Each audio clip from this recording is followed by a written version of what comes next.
सामने बंगाल की मुख्यमंत्री के बारे में बताना चाहूंगा। एक बेटी के साथ गलत काम होता है, दुराचार होता है, लेकिन दुराचार के बाद दुर्भाग्य के साथ कहना पड़ेगा, वहां कोई गलती करे वो पूरे बिहार के लोगों को पता नहीं क्या क्या बोलते, और ये सारे लोग एक भी कोई उसका उत्तर नहीं देते, कोई विरोध नहीं करता। क्या बिहार के लोगों को गाली देने के लिए? याद रखना, एक एक गाली इनकी याद रखना। जितना ये गंदा बोल सकते हैं कांग्रेस और कांग्रेस के साथ वाले, सब याद रखना, जिस दिन चुनाव में वोट देने का मौका है, इतनी जोर से बटन दबाना कि कीचड़ में कमल खिल जाए, आनंद आ जाए।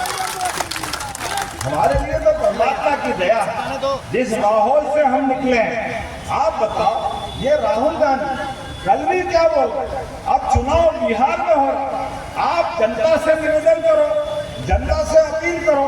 ये लोकतंत्र की खूबसूरती है कि दुनिया का सबसे बड़ा लोकतंत्र कहीं है तो हिंदुस्तान में है, हमें इस बात का गर्व है। और लोकतंत्र में चुनाव आयोग, सुप्रीम कोर्ट, यही तो सब सिस्टम है, लेकिन ये बेशर्म लोग अपने चुनाव में लगातार, पहले अध्यक्ष होके भी लगातार हारते रहे। लोकसभा चुनाव 1 नहीं 2 हार गए, हारने के बाद 80 साल के एक व्यक्ति को अध्यक्ष बना दिया। उसके बाद भी जब ये हरियाणा हार रहे, दिल्ली हार रहे, महाराष्ट्र हार रहे और अब वापस बिहार का नंबर है, तो बड़ी बेशर्मी से बोल रहे हैं अरे ये तो वोट चोरी करते हैं। अरे आपने कितनी बार माफी मांगी सुप्रीम कोर्ट में, आपने तो ईवीएम मशीन खराब बताई थी। मित्रों, एक एक पाप का हिसाब रखना, इनकी जुबान काली है, हमारे लोग हिसाब बराबर करेंगे। जोरदार अभिनंदन करो अपने प्रत्याशी के पक्ष। लोकतंत्र में आज हम सभी वर्गों को काम की बात कर रहे हैं। अपने यहाँ देश के अंदर, देश के दुश्मन इस देश के अंदर आतंकवादी भेजे, पहले पूरे कांग्रेस के लोग माफी मांगे। बंबई याद करो, ताज होटल, पाकिस्तान से आतंकवादी आते थे। दिल्ली याद करो, पाकिस्तान से आतंकवादी आते थे और हमारे देश के अंदर निरपराध लोगों को मारते थे, उनकी हत्या करते थे, उनके साथ दुराचार करते थे। मुझे इस बात का गर्व है, एनडीए और हमारी पार्टी, हमारे सांसद अमीर फिरोजिया जी आगा जोरदार ताली बजा दें इनका भी। उज्जैन के सांसद आपकी सेवा कर रहे हैं, आपके बीच में घूम रहे हैं। तो मैं बताना चाह रहा था कि पाकिस्तान के आतंकवादी हमारे देश के अंदर आकर के हमारी बहन बेटियों के साथ और हमारे लोगों के साथ अगर गलत बात करते हैं, तो आज बदल गया वो, और बिहार का वो सारा परिक्षेत्र बदला है। अब तो चंपारण के रण से पाकिस्तान में गोला फूटता है। जोरदार अभिनंदन करो हमारे अपने बिहार के लिए। दुश्मन को आज समय बदला है। अब वो बात नहीं है कि पूरे देश में आकर के आतंकवादी घटना कर दे, एक ही घटना होती है तो दुश्मन है, और दुश्मन के घर में घुसने मारने के लिए 56 इंच के सीने वाले प्रधानमंत्री है। जोरदार अभिनंदन मोदी जी के लिए करें, अमित शाह जी के लिए करें। ये बिहार की धरती पर भी नक्सलवादी पूरे देश में अलग अलग राज्यों में, आंध्र, कर्नाटक, महाराष्ट्र, छत्तीसगढ़, मध्य प्रदेश, सब नक्सलवादी मूवमेंट चलता था। गरीब आदमी को वोट लूटा जाता था, बगैर कारण से नक्सलवादी अपने कारण से हत्याएं करते थे। मुझे इस बात की प्रसन्नता है, यशस्वी प्रधानमंत्री नरेंद्र मोदी और गृह मंत्री अमित शाह जी के नेतृत्व में पूरे देश से लाल सलाम को आखिरी सलाम करना है। जोरदार अभिनंदन करें पूरे देश से। अब ये लाल सलाम वाले कहीं बचेंगे नहीं। ये जो भाव है, देश के आम नागरिक अपनी इज्जत से जीवन जिए, अपने मानदंडों पे गर्व करे, सभी को मौका मिले, सभी समाज को लेके आगे जाने का। इसलिए माता बहनें भी आई। पहली बार माता बहनों को जब 10,000 दिए, जोरदार अभिनंदन करो हमारी माता बहनों के लिए। 10,000 रुपए की राशि, ये वो बात है जो कहते वो करके दिखाते। और किसान सम्मान निधि, खेतों में काम करने वाला आदमी, किसान, पहली बार किसान सम्मान निधि किस किस को मिली? हाथ खड़े करो जिनको किसान सम्मान निधि मिली। आप बताओ, ये आपका नहीं है, ये आप पसीने का सम्मान है, आपकी भावना के आधार पर देश के किसानों को नमन करने की भावना मोदी जी की है। एक तरफ बहन बेटे की इज्जत करना, एक तरफ किसान भाइयों के लिए और युवाओं के लिए रोजगार के कितने मौके दे रहे हैं। आज मैं यहाँ आंकड़े देख रहा हूँ, क्या आंकड़े आपके यहाँ पे मैं मान के चल रहा हूँ, अभी तक 50 लाख लोगों से ज्यादा को रोजगार दिया जा चुका और 1 करोड़ लोगों को फिर नौकरी देंगे। जोरदार अभिनंदन करो अपने एनडीए की सरकार के लिए। आज समय बदला, पूरा देश बदला। जहाँ 2014 में 14 के पहले भारत का नंबर 11वां था, आज बदलते दौर में भारत चौथे नंबर पर है और बहुत जल्दी 2028 तक तीसरे नंबर पर आएगा। मैं आज भगवान विष्णु के धाम पे बात कर रहा हूँ और वहाँ सीता माई को याद करता हूँ, सीता मैया को याद करता हूँ। राव वीरेंद्र सिंह जी, आप तो अपन सब भाग्यशाली हमारे पुरखों ने। मैं तो उज्जैन से भी संबंध जोड़ता हूँ। सम्राट विक्रमादित्य ने उज्जैन का मंदिर 2000 साल पहले अयोध्या में जाकर विक्रमादित्य ने अपने उस सुशासन के प्रति अयोध्या में भगवान राम का मंदिर बनाया। 500 साल के संघर्ष के बाद, चलो मान लो 500 साल पहले खराब समय था, एक के बाद एक लंबा संघर्ष निकला, लेकिन दुर्भाग्य के साथ कहना पड़ेगा अयोध्या के धाम में भगवान अपने जन्म स्थान पर मुस्कुराने के लिए कोई उनका साथ देने वाला नहीं। लेकिन हम सब इस बात के लिए आनंद में हैं। मैं तो मुसलमान भाइयों का भी धन्यवाद देना चाहूंगा जिनने कहा कि मुकदमा हम लड़ रहे हैं, लेकिन मुकदमे में सुप्रीम कोर्ट अगर जीत जाए, दे देगा फैसला और मंदिर बनेगा तो मैं भी वो सामने साथ में रहूंगा। और हमारा जैसे सुप्रीम कोर्ट से फैसला आया, पूरा देश एकजुट होकर के जय जय सिया राम, एक साथ जय सिया राम बोलते हुए वहाँ भूमि पूजन में भी गए, यशस्वी प्रधानमंत्री भी गए। पूरे देश में कहीं हिंदू मुसलमान का झगड़ा नहीं हुआ, कहीं एक जगह झंझट नहीं हुई।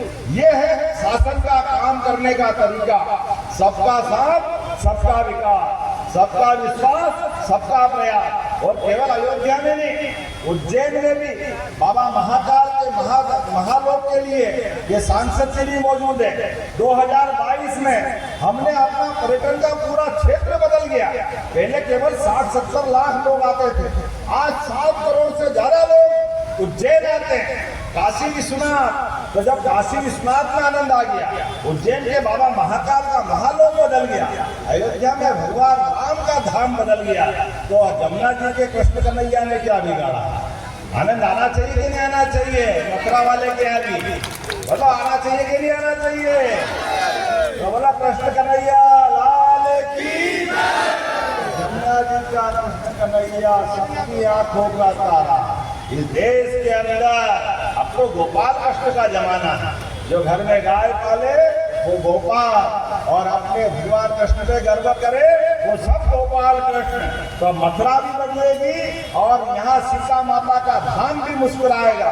पर्यटन के आधार पर गया जी में भी पूरा क्षेत्र बदलेगा। एक के बाद एक सभी स्थानों पर रोजगार के अवसर बनाने के लिए, धार्मिक पर्यटन को बढ़ावा देने के लिए नए नए प्रकार से, अरे मेट्रो ट्रेन मैंने सुना गया में भी आने वाली, जोरदार मेट्रो ट्रेन पटना में अगर आई तो गया में भी आई। ऐसे प्रत्येक स्थान पर एयरपोर्ट बन रहे हैं, मेडिकल कॉलेज बन रहे हैं, हाईवे बन रहे हैं, सभी प्रकार का बदलाव लाते लाते जैसा समय चला, परमात्मा की दया से किसी की नजर नहीं लगी। लेकिन विकास के मामले में मुझे मालूम है किसान सम्मान निधि 6000 से बढ़ाकर संकल्प पत्र में 9000 की, जोरदार अभिनंदन करो, 9000 जो कहते वो करके दिखाते हैं। बिहार में हमारे अपने कर्पूरी ठाकुर जी, उनने अपना सामाजिक संघर्ष का समतावादी आंदोलन चलाया, लेकिन कर्पूरी ठाकुर जी का कोई ने मान सम्मान नहीं किया। मुझे गर्व है प्रधानमंत्री नरेंद्र मोदी जी ने उनको भी भारत रत्न दिया। जोरदार अभिनंदन करें कर्पूरी ठाकुर जी के लिए। हर वो काम जिससे भारतीयों का मान सम्मान बढ़े, ऐसे कई काम करने का मौका हमको मिला। मैं आज आपके बीच ज्यादा न बोलते हुए केवल इतनी बात कहना चाहूंगा, राजनीतिक शुचिता और नैतिकता के लिए यशस्वी प्रधानमंत्री कितना ऊंचा सोचते। हमारे अपने देश के अंदर 2014 के पहले काय के घोटाले नहीं होते थे। कोल घोटाला, दूरसंचार स्पेक्ट्रम घोटाला, जाने क्या क्या होते थे। और आज शासन का मामला है। नरेंद्र मोदी जी के समय में एक वाक्य ना खाऊंगा ना खाने दूंगा। जोरदार अभिनंदन करें इस भावना के आधार पर। सच्चाई के लिए, अच्छाई के लिए लगातार विकास के मामले में दो भाइयों की जोड़ी काम कर रही। एक यशस्वी प्रधानमंत्री नरेंद्र मोदी और एक नीतीश कुमार, दोनों के लिए जोरदार अभिनंदन करें। और आज के इस अवसर पर हमारी माता बहनों के लिए भी, गरीब बहनों के परिवार में भी घर का पक्का मकान, गांव में हो या शहर में उज्ज्वला गैस कनेक्शन, कितने प्रकार से भी क्या क्या, 3 तलाक से मुक्ति, कितनी धारा 370 से मुक्ति। और धारा 370 का क्या परिणाम आया हम सब याद करें। पहलगांव में आतंकवादी हमला हुआ और कश्मीर सहित पूरा देश एक आवाज में एक साथ तैयार हुआ कि पाकिस्तान का हिसाब पूरा करना चाहिए। और 20 से 21 दिन नहीं हुए, घर में घुस के मारने का काम हमारी फौज ने किया। जोरदार अभिनंदन करें अपनी फौज के जवानों के लिए। लेकिन दुर्भाग्य के साथ कहना पड़े, पता नहीं है कांग्रेस के नेता राहुल गांधी को क्या हो गया, ये फौज को भी गलत बताता। अरे फौज को तो छोड़ो भाई, तुम अपना काम कर लो जो करना, लेकिन ये मानने को तैयार नहीं। कोई बात नहीं, चुनाव अब 5 दिन का बचा है।